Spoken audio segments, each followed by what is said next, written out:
अपनी करनी। आह, अभागा मैं, मेरे कर्मों के फल ने आज ये दिन दिखाई कि अपमान भी मेरे ऊपर हंसता है। और यह सब मैंने अपने हाथों किया। शैतान के सिर इल्ज़ाम क्यों दूं, किस्मत को खरी खोटी क्यों सुनाऊं, होनी का क्यों रोऊं। जो कुछ किया मैंने जानते और बूझते हुए किया। अभी 1 साल गुजरा जब मैं भाग्यशाली था, प्रतिष्ठित था और समृद्धि मेरी चेहरी थी। दुनिया की नेमतें मेरे सामने हाथ बांधे खड़ी थीं, लेकिन आज बदनामी और कंगाली और शर्मिंदगी मेरी दुर्दशा पर आंसू बहाती है। मैं ऊंचे खानदान का बहुत पढ़ा लिखा आदमी था, फारसी का मुल्ला, संस्कृत का पंडित, अंग्रेजी का ग्रेजुएट। अपने मुंह मियाँ मिट्ठू क्यों बनूं, लेकिन रूप भी मुझको मिला था इतना कि दूसरे मुझसे ईर्ष्या कर सकते थे। गरा एक इंसान को खुशी के साथ जिंदगी बसर करने के लिए जितनी अच्छी चीज़ों की ज़रूरत हो सकती है वह सब मुझे हासिल थी। सेहत का ये हाल कि मुझे कभी सरदर्द की भी शिकायत नहीं हुई। फिटन की सैर, दरिया की दिलफरबियाँ, पहाड़ के सुंदर दृश्य, उन खुशियों का जिक्र ही तकलीफदेह है। क्या मज़े की जिंदगी थी। आह, यहाँ तक तो अपना दर्दे दिल सुना सकता हूँ, लेकिन इसके आगे फिर होठों पर खामोशी की मुहर लगी हुई है। एक सती साध्वी, प्रतिप्राणा स्त्री और 2 गुलाब के फूल से बच्चे इंसान के लिए जिन खुशियों, आरजुओं, हौसलों और दिलफरबियों का खजाना हो सकते हैं वह सब मुझे प्राप्त था। मैं इस योग्य नहीं कि उस पतित स्त्री का नाम जबान पर लाऊं। मैं इस योग्य नहीं कि अपने को उन लड़कों का बाप कह सकूं। मगर नसीब का कुछ ऐसा खेल था कि मैंने उन बिहिश्ती नेमतों की कद्र न की। जिस औरत ने मेरे हुक्म और अपनी इच्छा में कभी कोई भेद नहीं किया, जो मेरी सारी बुराइयों के बावजूद कभी शिकायत का एक हर्फ जबान पर नहीं लाई, जिसका गुस्सा कभी आंखों से आगे नहीं बढ़ने पाया। गुस्सा क्या था, कुआर की बरखा थी, 2-4 हल्की हल्की बूंदें पड़ी और फिर आसमान साफ हो गया। अपनी दीवानगी के नशे में मैंने उस देवी की कद्र न की। मैंने उसे जलाया, रुलाया, तड़पाया। मैंने उसके साथ दगा की। आह, जब मैं 2-2 बजे रात को घर लौटता था तो मुझे कैसे कैसे बहाने सूझते थे, नित नए हीले गढ़ता था। शायद विद्यार्थी जीवन में जब बैंड के मजे से मदरसे जाने की इजाज़त न देते थे, उस वक्त भी बुद्धि इतनी प्रखर न थी। और क्या उस क्षमा की देवी को मेरी बातों पर यकीन आता था। वह बोली थी मगर ऐसी नादान न थी। मेरी खुमार भरी आंखें और मेरे उतले भाव और मेरे झूठे प्रेम प्रदर्शन का रहस्य क्या उससे छिपा रह सकता था। लेकिन उसकी रग रग में शराफत भरी हुई थी, कोई कमीना ख्याल उसकी जबान पर नहीं आ सकता था। वह उन बातों का जिक्र करके या अपने संदेहों को खुलेआम दिखलाकर हमारे पवित्र संबंध में खिंचाव या बदमज़गी पैदा करना बहुत अनुचित समझती थी। मुझे उसके विचार उसके माथे पर लिखे मालूम होते थे। उन बदमज़गियों के मुकाबले में उसे जलना और रोना ज़्यादा पसंद था। शायद वह समझती थी कि मेरा नशा खुद ब खुद उतर जाएगा। काश इस शराफत के बदले उसके स्वभाव में कुछ ओछापन और अनुदारता भी होती। काश वह अपने अधिकारों को अपने हाथ में रखना जानती। काश वह इतनी सीधी न होती। काश वह अपने मन के भावों को छिपाने में इतनी कुशल न होती। काश वह इतनी मक्कार न होती। लेकिन मेरी मक्कारी और उसकी मक्कारी में कितना अंतर था। मेरी मक्कारी हरामकारी थी, उसकी मक्कारी आत्मबलिदानी। एक रोज मैं अपने काम से फुसरत पाकर शाम के वक्त मनोरंजन के लिए आनंद वाटिका में पहुंचा और संगमरमर के हौस पर बैठकर मछलियों का तमाशा देखने लगा। एकाएक निगाह ऊपर उठी तो मैंने एक औरत का बेले की झाड़ियों में फूल चुनते देखा। उसके कपड़े मैले थे और जवानी की ताजगी और गर्व को छोड़कर उसके चेहरे में कोई ऐसी खास बात न थी। उसने मेरी तरफ आंखें उठाईं और फिर फूल चुनने में लग गई, गोया उसने कुछ देखा ही नहीं। उसके इस अंदाज ने, चाहे वह उसकी सरलता ही क्यों न रही हो, मेरी वासना को और भी उद्दीप्त कर दिया। मेरे लिए यह एक नई बात थी कि कोई औरत इस तरह देखेगी जैसे उसने नहीं देखा। मैं उठा और धीरे धीरे कभी जमीन और कभी आसमान की तरफ ताकते हुए बेले की झाड़ियों के पास जाकर खुद भी फूल चुनने लगा। इस ढिठाई का नतीजा ये हुआ कि वह मालिन की लड़की वहां से तेजी के साथ बाग के दूसरे हिस्से में चली गई। उस दिन से मालूम नहीं वह कौन सा आकर्षण था जो मुझे रोज शाम के वक्त आनंद वाटिका की तरफ खींच ले जाता। उसे मोहब्बत हरगिज नहीं कह सकते। अगर मुझे उस वक्त भगवान न करें उस लड़की के बारे में कोई शोक समाचार मिलता तो शायद मेरी आंखों से आंसू भी न निकले। जोगिया धारण करने की तो चर्चा ही व्यर्थ है। मैं रोज जाता और नए नए रूप धरकर जाता, लेकिन जिस प्रकृति ने मुझे अच्छा रूप रंग दिया था उसी ने मुझे वाचालता से वंचित भी कर रखा था। मैं रोज जाता और रोज लौट जाता, प्रेम की मंजिल में एक कदम भी आगे न बढ़ पाता था। हाँ, इतना अलबत्ता हो गया कि उसे वह पहली सी झिझक न रही। आखिर इस शांतिपूर्ण नीति को सफल बनाने न होते देख मैंने एक नई युक्ति सोची। एक रोज मैं अपने साथ अपने शैतान बुलडाग टामी को भी लेता गया। जब शाम हो गई और वह मेरे धैर्य का नाश करने वाली फूलों से आंचल भरकर अपने घर की ओर चली तो मैंने अपने बुलडाग को धीरे से इशारा कर दिया। बुलडाग उसकी तरफ बाज की तरफ झपटा। फूलमती ने एक चीख मारी, 2-4 कदम दौड़ी और जमीन पर गिर पड़ी। अब मैं छड़ी हिलाता, बुलडाग की तरफ गुस्से भरी आंखों से देखता और हाया हाया चिल्लाता हुआ दौड़ा और उसे जोर से 2-3 डंडे लगाए। फिर मैंने बिखरे हुए फूलों को समेटा, सहमी हुई औरत का हाथ पकड़कर बिठा दिया और बहुत लज्जित और दुखी भाव से बोला, ये कितना बड़ा बदमाश है, अब इसे अपने साथ कभी नहीं लाऊंगा। तुम्हें इसने काट तो नहीं लिया? फूलमती ने चादर से सर को ढांकते हुए कहा, तुम न आ जाते तो वह मुझे नोच डालता। मेरे तो जैसे मन भर में पैर हो गए थे। मेरा कलेजा तो अभी तक धड़क रहा है। ये तीर लक्ष्य पर बैठा। खामोशी की मुहर टूट गई। बातचीत का सिलसिला कायम हुआ। बांध में एक दरार हो जाने की देर थी, फिर तो मन की उमंगों ने खुद ब खुद काम करना शुरू किया। मैंने जैसे जैसे जाल फैलाए, जैसे जैसे स्वांग रचे, वह रंगीन तबीयत के लोग खूब जानते हैं। और यह सब क्यों? मोहब्बत से नहीं, सिर्फ जरा देर दिल को खुश करने के लिए, सिर्फ उसके भरे पूरे शरीर और भोलेपन पर रीझ कर। यूं मैं बहुत नीच प्रकृति का आदमी नहीं हूं। रूप रंग में फूलमती का इंदु से मुकाबला न था। वह सुंदरता के सांचे में ढली हुई थी। कवियों ने सौंदर्य की जो कसौटियां बनाई हैं वह सब वहां दिखाई देती थीं, लेकिन पता नहीं क्यों मैंने फूलमती की धसी हुई आंखों और फूले हुए गालों और मोटे मोटे होठों की तरफ अपने दिल का ज्यादा खिंचाव देखा। आना जाना बड़ा और महीना भर भी गुजरने न पाया कि मैं उसकी मोहब्बत के जाल में पूरी तरह फंस गया। मुझे अब घर की सादा जिंदगी में कोई आनंद न आता था, लेकिन दिल ज्यों ज्यों घर से उचटता जाता था त्यों त्यों मैं पत्नी के प्रति प्रेम का प्रदर्शन और भी अधिक करता था। मैं उसकी फरमाइशों का इंतजार करता रहता और कभी उसका दिल दुखाने वाली कोई बात मेरी जबान पर न आती। शायद मैं अपनी आंतरिक उदासीनता को शिष्टाचार के पर्दे के पीछे छिपाना चाहता था। धीरे धीरे दिल की यह कैफियत भी बदल गई और बीवी की तरफ से उदासीनता दिखाई देने लगी। घर में कपड़े नहीं है, लेकिन मुझसे इतना न होता कि पूछ लूं। सच यह है कि मुझे अब उसकी खातिरदारी करते हुए एक डर सा मालूम होता था कि कहीं उसकी खामोशी की दीवार टूट न जाए और उसके मन के भाव जबान पर न आ जाएं। यहाँ तक कि मैंने गिरस्ती की ज़रूरतों की तरफ से भी आंखें बंद कर लीं। अब मेरा दिल और जान और रुपया पैसा सब फूलमती के लिए था। मैं खुद कभी सुनार की दुकान पर न गया था, लेकिन आजकल कोई मुझे रात गए एक मशहूर सुनार के मकान पर बैठा हुआ देख सकता था। बजाज की दुकान में भी मुझे रुचि हो गई। एक रोज शाम के वक्त रोज की तरह मैं आनंद वाटिका में सैर कर रहा था और फूलमती सोहलों सिंगार किए, मेरी सुनहरी रुपहली भेंटों से लदी हुई, एक रेशमी साड़ी पहने बाग की क्यारियों में फूल तोड़ रही थी, बल्कि यूं कहो कि अपनी चुटकियों में मेरे दिल को मसल रही थी। उसकी छोटी छोटी आंखें उस वक्त नशे के हुस्न में फैल गई थीं और उनमें शोखी और मुस्कुराहट की झलक नजर आती थी। अचानक महाराजा साहब भी अपने कुछ दोस्तों के साथ मोटर पर सवार आ पहुंचे। मैं उन्हें देखते ही अगवानी के लिए दौड़ा और आदाब बजा लाया। बेचारी फूलमती महाराजा साहब को पहचानती थी, लेकिन उसे एक घने कुंज के अलावा और कोई छिपने की जगह न मिल सकी।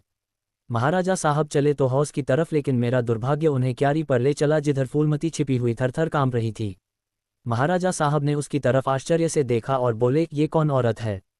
सब लोग मेरी ओर प्रश्न भरी आंखों से देखने लगे और मुझे भी उस वक्त यही ठीक मालूम हुआ कि इसका जवाब मैं ही दूं, वरना फूलमती न जाने क्या आफत ढा दे। लापरवाही के अंदाज से बोला, इसी बाग के माली की लड़की है, यहाँ फूल तोड़ने आई होगी। फूलमती लज्जा और भय के मारे जमीन में धंसी जाती थी। महाराजा साहब ने उसे सर से पांव तक गौर से देखा और तब संदेहशील भाव से मेरी तरफ देखकर बोले, यह माली की लड़की है। मैं इसका क्या जवाब देता? इसी बीच कमबख्त दुर्जन माली भी अपनी फटी हुई पाग संभालता, हाथ में कुदाल लिए हुए दौड़ता हुआ आया और सर को घुटनों से मिलाकर महाराज को प्रणाम किया। महाराजा ने जरा तेज लहजे में पूछा, ये तेरी लड़की है? माली के होश उड़ गए, कांपता हुआ बोला, हुजूर। महाराज, तेरी तनख्वाह क्या है? दुर्जन, हुजूर, 5 रुपये। महाराज, ये लड़की कुंवारी है या ब्याही?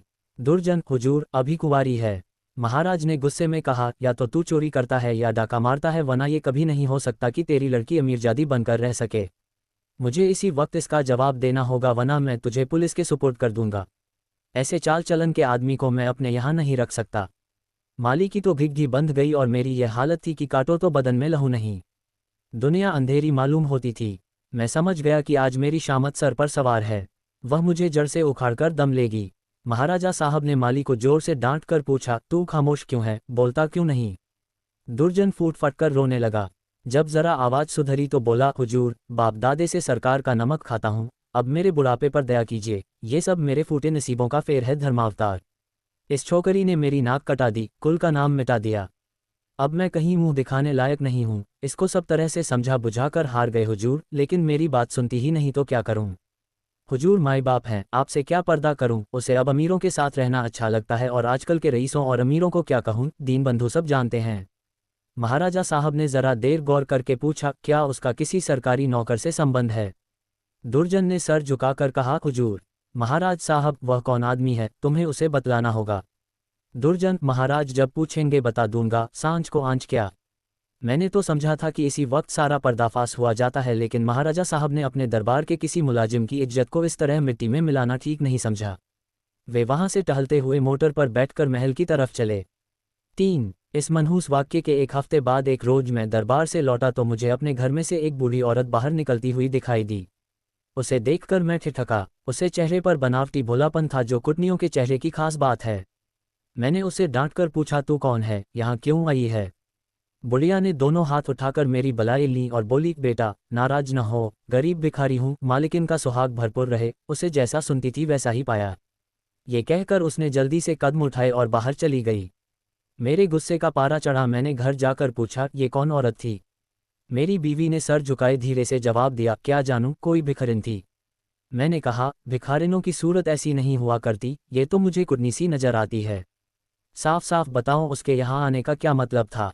लेकिन बजाय कि इन संदेह भरी बातों को सुनकर मेरी बीवी गर्व से सिर उठाए और मेरी तरफ उपेक्षा भरी आंखों से देखकर अपनी साफदिली का सबूत दे, उसने सर झुकाए हुए जवाब दिया, मैं उसके पेट में थोड़े ही बैठी थी। भीख मांगने आई थी, भीख दे दी। किसी के दिल का हाल कोई क्या जाने। उसके लहजे और अंदाज से पता चलता था कि वह जितना जबान से कहती है उससे ज्यादा उसके दिल में है। झूठा आरोप लगाने की कला में वह अभी बिल्कुल कच्ची थी, वरना तिरिया चरित्र की थाह किसे मिलती है। मैं देख रहा था कि उसके हाथ पांव थरथरा रहे हैं। मैंने झपटकर उसका हाथ पकड़ा और उसके सिर को ऊपर उठाकर बड़े गंभीर क्रोध से बोला, इंदु, तुम जानती हो कि मुझे तुम्हारा कितना एतबार है, लेकिन अगर तुमने इसी वक्त सारी घटना सच सच न बता दी तो मैं नहीं कह सकता कि इसका नतीजा क्या होगा। तुम्हारा ढंग बतलाता है कि कुछ न कुछ दाल में काला जरूर है। ये खूब समझ रखो कि मैं अपनी इज्जत को तुम्हारी और अपनी जानों से ज्यादा अजीज समझता हूँ। मेरे लिए ये डूब मरने की जगह है कि मैं अपनी बीवी से इस तरह की बातें करूं, उसकी ओर से मेरे दिल में संदेह पैदा हो। मुझे अब ज्यादा सब्र की गुंजाइश नहीं है, बोलो क्या बात है? इंदुमती मेरे पैरों पर गिर पड़ी और रोकर बोली, मेरा कसूर माफ कर दो। मैंने गरज कर कहा, वह कौन सा कसूर है? इंदुमती ने संभल कर जवाब दिया, तुम अपने दिल में इस वक्त जो ख्याल कर रहे हो उसे एक पल के लिए भी वहां न रहने दो, वरना समझ लो कि आज ही इस जिंदगी का खात्मा है। मुझे नहीं मालूम था कि तुम मेरे ऊपर जो जुल्म किए हैं उन्हें मैंने किस तरह झेला है, और अब भी सब कुछ झेलने के लिए तैयार हूं। मेरा सर तुम्हारे पैरों पर है, जिस तरह रखोगे रहूंगी। लेकिन आज मुझे मालूम हुआ कि तुम खुद हो वैसा ही दूसरों को समझते हो। मुझसे भूल अवश्य हुई है, लेकिन उस भूल की यह सजा नहीं कि तुम मुझ पर ऐसे संदेह न करो। मैंने उस औरत की बातों में आकर अपने सारे घर का चिट्ठा बयान कर दिया। मैं समझती थी कि मुझे ऐसा नहीं करना चाहिए, लेकिन कुछ तो उस औरत की हमदर्दी और कुछ मेरे अंदर सुलगती हुई आग ने मुझसे ये भूल करवाई, और इसके लिए तुम जो सजा दो वह मेरे सर आंखों पर। मेरा गुस्सा जरा धीमा हुआ। बोला, तुमने उससे क्या कहा? इंदुमती ने दिया, घर का जो कुछ हाल है, तुम्हारी बेवफाई, तुम्हारी लापरवाही, तुम्हारा घर की जरूरतों की फिक्र न रखना। अपनी बेवकूफ़ी का क्या कहूँ, मैंने उसे यहाँ तक कह दिया कि इधर 3 महीने से उन्होंने घर के लिए कुछ खर्च भी नहीं दिया और इसकी चोट मेरे गहनों पर पड़ी। तुम्हें शायद मालूम नहीं कि इन 3 महीनों में मेरे 450 रुपये के जेवर बिक गए। न मालूम क्यों मैं उससे ये सब कुछ कह गई। जब इंसान का दिल जलता है तो जबान तक उसी आंचा ही जाती है। मगर मुझसे जो कुछ खता हुई उससे कई गुनी सख्त सजा तुमने मुझे दी है। मेरा बयान लेने का भी सब न हुआ। खैर, तुम्हारे दिल की कैफियत मुझे मालूम हो गई। तुम्हारा दिल मेरी तरफ से साफ नहीं है। तुम्हें मुझ पर विश्वास नहीं रहा, वरना एक भिखारिन औरत के घर से निकलने पर तुम्हें ऐसे शुबहे क्यों होते? मैं सर पर हाथ रखकर बैठ गया। मालूम हो गया कि तबाही के सामान पूरे हुए जाते हैं। 4। दूसरे दिन मैं ज्यों ही दफ्तर में पहुंचा, चौबेदार ने आकर कहा, महाराज साहब ने आपको याद किया है। मैं तो अपनी किस्मत का फैसला पहले से ही किए बैठा था। मैं खूब समझ गया था कि वह बुढ़िया खुफिया पुलिस की कोई मुखबिर है जो मेरे घरेलू मामलों की जांच के लिए तैनात हुई होगी। कल उसकी रिपोर्ट आई होगी और आज मेरी तलबी है। खौफ से सहमा हुआ, लेकिन दिल को किसी तरह संभाले हुए कि जो कुछ सर पर पड़ेंगी देखा जाएगा, अभी से क्यों जान दूं, मैं महाराजा की खिदमत में पहुंचा। वह इस वक्त अपने पूजा के कमरे में अकेले बैठे हुए थे। कागजों का एक ढेर इधर उधर फैला हुआ था और वह खुद किसी ख्याल में डूबे हुए थे। मुझे देखते ही वह मेरी तरफ मुखातिब हुए। उनके चेहरे पर नाराजगी के लक्षण दिखाई दिए। बोले, कुन श्याम सिंह, मुझे बहुत अफसोस है कि तुम्हारी बाबत मुझे जो बातें मालूम हुई वह मुझे इस बात के लिए मजबूर करती हैं कि तुम्हारे साथ सख्ती का बर्ताव किया जाए। तुम मेरे पुराने वसीकादार हो और तुम्हें ये गौरव कई पीढ़ियों से प्राप्त है। तुम्हारे बुजुर्गों ने हमारे खानदान की जान लगाकर सेवाएं की हैं और उन्हीं के सिले में यह वसीका दिया गया था, लेकिन तुमने अपनी हरकतों से अपने को इस कृपा के योग्य नहीं रखा। तुम्हें इसलिए वसीका मिलता था कि तुम अपने खानदान की परवरिश करो, अपने लड़कों को इस योग्य बनाओ कि वह राज्य की कुछ खिदमत कर सकें, उन्हें शारीरिक और नैतिक शिक्षा दो ताकि तुम्हारी जात से रियासत की भलाई हो, न कि इसलिए कि तुम इस रुपये को बेहुदा ऐश्ती और हरामकारी में खर्च करो। मुझे इस बात से बहुत तकलीफ होती है कि तुमने अब अपने बाल बच्चों की परवरिश की जिम्मेदारी से भी अपने को मुक्त समझ लिया है। अगर तुम्हारा यही ढंग रहा तो यकीनन वसीकादारों का एक पुराना खानदान मिट जाएगा। इसलिए आज से हमने तुम्हारा नाम वसीकादारों की फेहरिस्त से खारिज कर दिया और तुम्हारी जगह तुम्हारी बीवी का नाम दर्ज किया गया। वह अपने लड़कों को पालने पोसने की जिम्मेदार है। तुम्हारा नाम रियासत के मौलियों की फेहरिस्त में लिया जाएगा। तुमने अपने को इसी के योग्य सिद्ध किया है और मुझे उम्मीद है कि यह तबादला तुम्हें नागवार न होगा। बस जाओ और मुमकिन हो तो अपने किए पर पछताओ। 5. मुझे कुछ कहने का साहस न हुआ। मैंने बहुत धैर्यपूर्वक अपने किस्मत का ये फैसला सुना और घर की तरफ चला। लेकिन 2 ही 4 कदम चला था कि अचानक खचाल आया, किसके घर जा रहे हो, तुम्हारा घर अब कहाँ है? मैं उल्टे कदम लौटा। जिस घर का मैं राजा था वहाँ दूसरों का आश्रित बनकर मुझसे नहीं रहा जाएगा, और रहा भी जाए तो मुझे रहना चाहिए। मेरा आचरण निश्चय ही अनुचित था, लेकिन मेरी नैतिक संवेदना अभी इतनी थोथी न हुई थी। मैंने पक्का इरादा कर लिया कि इसी वक्त इस शहर से भाग जाना मुनासिब है, वरना बात फैलते ही हमदर्दों और बुरा चेतने वालों का एक जमघट हालचाल पूछने के लिए आ जाएगा। दूसरों की सूखी हमदर्दियां सुननी पड़ेंगी, जिनके पर्दे में खुशी झलकती होगी। एक बारक सिर्फ एक बार मुझे फूलमती का ख्याल आया। उसके कारण ये सब दुर्गत हो रही है, उससे तो मिल ही लूँ। मगर दिल ने रोका। क्या एक वैभवशाली आदमी की जो इज्जत होती थी वह अब मुझे हासिल हो सकती है? हरगिज़ नहीं। रूप की मंडी में वफा और मोहब्बत के मुकाबले में रुपया पैसा ज़्यादा कीमती चीज़ है। मुमकिन है इस वक्त मुझ पर तरस खाकर या क्षणिक आवेश में आकर फूलमती मेरे साथ चलने पर आमादा हो जाए, लेकिन उसे लेकर कहाँ जाऊंगा? पाँवों में बेड़ियां डालकर चलना तो और भी मुश्किल है। इस तरह सोच विचार कर मैंने बम्बई की राह ली और अब 2 साल से एक मिल में नौकर हूँ। तनख्वाह सिर्फ इतनी है कि ज्यों त्यों जिंदगी का सिलसिला चलता रहे, लेकिन ईश्वर को धन्यवाद देता हूँ और इसी को यथेष्ट समझता हूँ। मैं एक बार गुप्त रूप से अपने घर गया था। फूलमती ने एक दूसरे रईस से रूप का सौदा कर लिया है, लेकिन मेरी पत्नी ने अपने प्रबंध कौशल से घर की हालत खूब संभाल ली है। मैंने अपने मकान को रात के समय लालसा भरी आंखों से देखा। दरवाजे पर 2 लालटेनें जल रही थीं और बच्चे इधर उधर खेल रहे थे। हर सफाई और सुथरापन दिखाई देता था। मुझे कुछ अखबारों के देखने से मालूम हुआ कि महीनों तक मेरे पते निशान के बारे में अखबारों में इश्तहार छपते रहे। लेकिन अब ये सूरत लेकर मैं वहाँ क्या जाऊँगा और यह कालिक लगा मुँह किसको दिखाऊँगा? अब तो मुझे इसी गिरी पड़ी हालत में जिंदगी के दिन काटने हैं, चाहे रोकर काटूंगा हंसकर। मैं अपनी हरकतों पर अब बहुत शर्मिंदा हूँ। अफसोस मैंने उन नेमतों की कद्र न की, उन्हें लात से ठोकर मारी। यह उसी की सजा है कि आज मुझे ये दिन देखना पड़ रहा है। मैं वह परवाना हूँ जिसकी खाक भी हवा के झोंकों से नहीं बची।